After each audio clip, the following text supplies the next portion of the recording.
जय हिंद दोस्तों, स्वागत है हमारे यूट्यूब चैनल में। तो देखिए दोस्तों, Santhal zoology semester 2 Santhal tribes and culture MDC जिसका है दोस्तों, MDC 2 Santhal tribes and culture. तो दोस्तों वीवीआई इम्पोर्टेंट क्वेश्चन है दोस्तों। तो क्वेश्चन नंबर 1 से देखेंगे। तो क्वेश्चन नंबर 1 है, संथालों के प्रारंभिक इतिहास का वर्णन करते हुए डार्विन एको में उनके प्रवासन एवं बसावट की प्रक्रिया का विस्तार में वर्णन कीजिए। बोला दोस्तों, विस्तार में वर्णन करने के लिए विस्तार में वर्णन कीजिए दोस्तों। तो चलिए दोस्तों, एमडीसी है, तो चलते हैं इसका आंसर क्या है देखते हैं। तो संथाल भारत की प्रमुख आदिवासी जनजाति में से एक है। इनका मुख्य निवास क्षेत्र वर्तमान झारखंड, पश्चिम बंगाल, ओडिशा, बिहार और असम के कुछ भागों में है। संथाल अपनी विशिष्ट भाषा, संस्कृति, परंपराओं तथा प्रकृति आधारित जीवन शैली के लिए प्रसिद्ध हैं। भारतीय जनजातीय इतिहास में संथालों का महत्वपूर्ण स्थान है। उनका पारंपरिक इतिहास डार्विन एकोहो में प्रवासन तथा वहाँ बसावट की प्रक्रिया उनके सामाजिक, आर्थिक और सांस्कृतिक विकास की महत्वपूर्ण कड़ी है।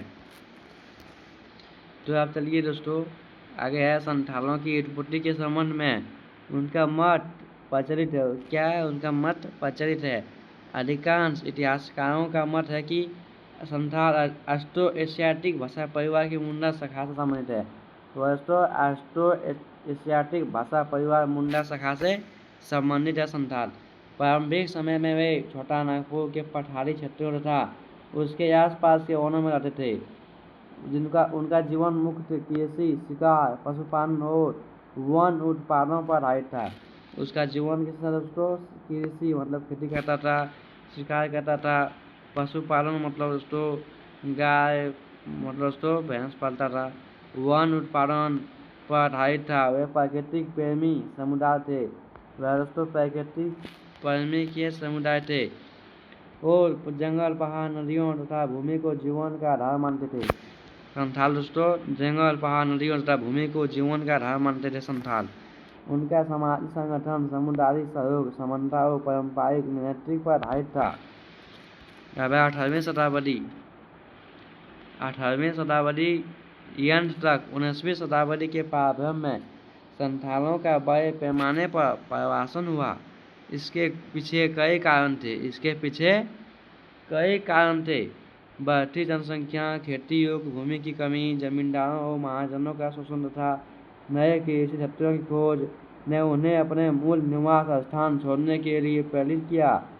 इसी समय अंग्रेजों शासन भी जंगलों को साफ कर नई कृषि भूमि विकसित करना चाहता था। इसलिए अंग्रेज अधिकारियों ने संथालों को नई भूमि पर बसने के लिए प्रोत्साहित किया। अंग्रेज शासन ने नई भूमि को बसने के लिए प्रोत्साहित किया। अब आगे है डार्विन एकोहो का अर्थ फारसी भाषा में पहाड़ियों की तलहटी या पहाड़ियों से घिरा क्षेत्र होता है। डार्विन एकोहो क्या होता है? इसका अर्थ है, हम लोग दोस्तों एग्जाम में लिखेंगे, पहले पूछेगा डार्विन एकोहो का अर्थ है भाषा में, फारसी भाषा में। इसका अर्थ है फारसी भाषा में पहाड़ियों की तलहटी या पहाड़ियों से घिरा क्षेत्र होता है। यह क्षेत्र वर्तमान झारखंड के संथाल परगना में स्थित है।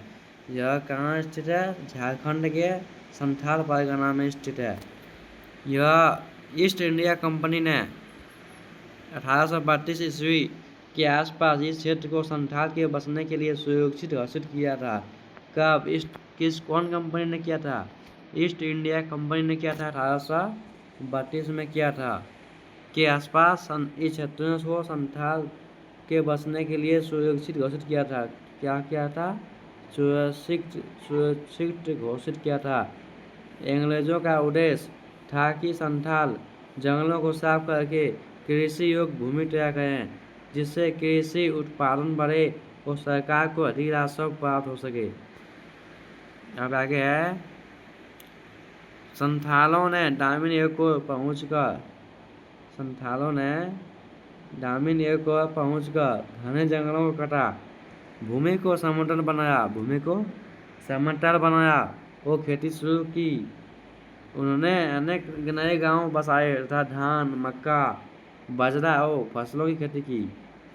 और धान, मक्का, बाजरा और अन्य फसलों की खेती की। उनके श्रम और सामूहिक प्रयास से यह क्षेत्र शीघ्र ही उपजाऊ की सिद्ध बन गया।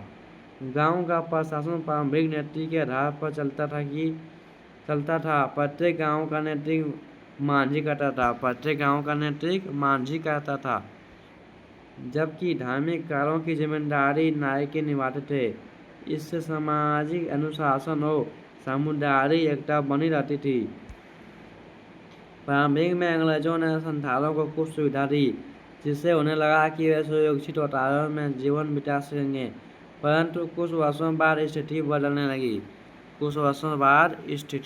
लगी। जमींदारों और महाजनों और साहूकार और पुलिस अधिकारियों ने संथालों का आर्थिक एवं सामाजिक शोषण शुरू कर दिया।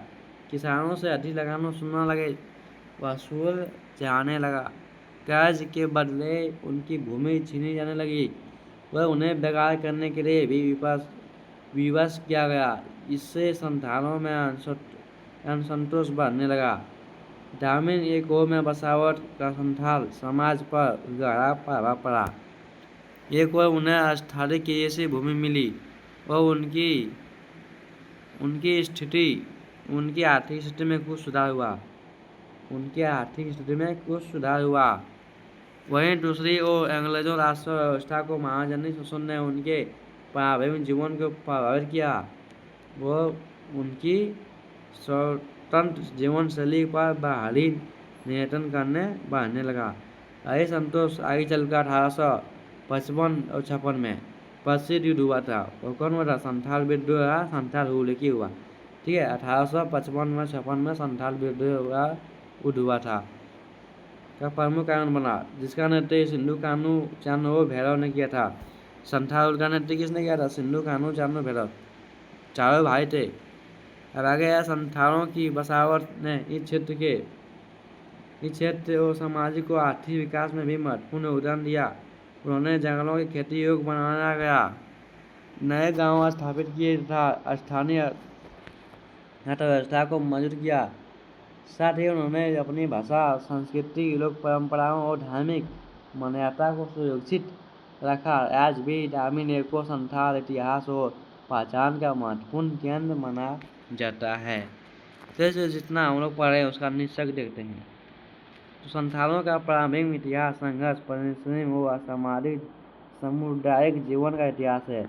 ग्रामीण इलाकों में उनका प्रवासन केवल स्थान परिवर्तन नहीं था, बल्कि यह उनके सामाजिक, आर्थिक और सांस्कृतिक विकास की नई शुरुआत थी। यद्यपि अंग्रेजी शासन की नीति और शोषण ने उनका जीवन को कठिन बनाया, फिर भी संथालों ने अपनी पारंपरिक संस्कृति और सामुदायिक एकता को बनाए रखा।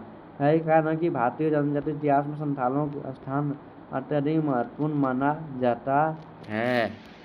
चलिए दोस्तों, ये क्वेश्चन दोस्तों कंप्लीट हो गया। दोस्तों आगे दोस्तों क्वेश्चन नंबर 2 लेके आएंगे। तो मेरे चैनल को सब्सक्राइब कर लीजिएगा। मिलते हैं अगले वीडियो में। तब के लिए जय हिंद, जय भारत।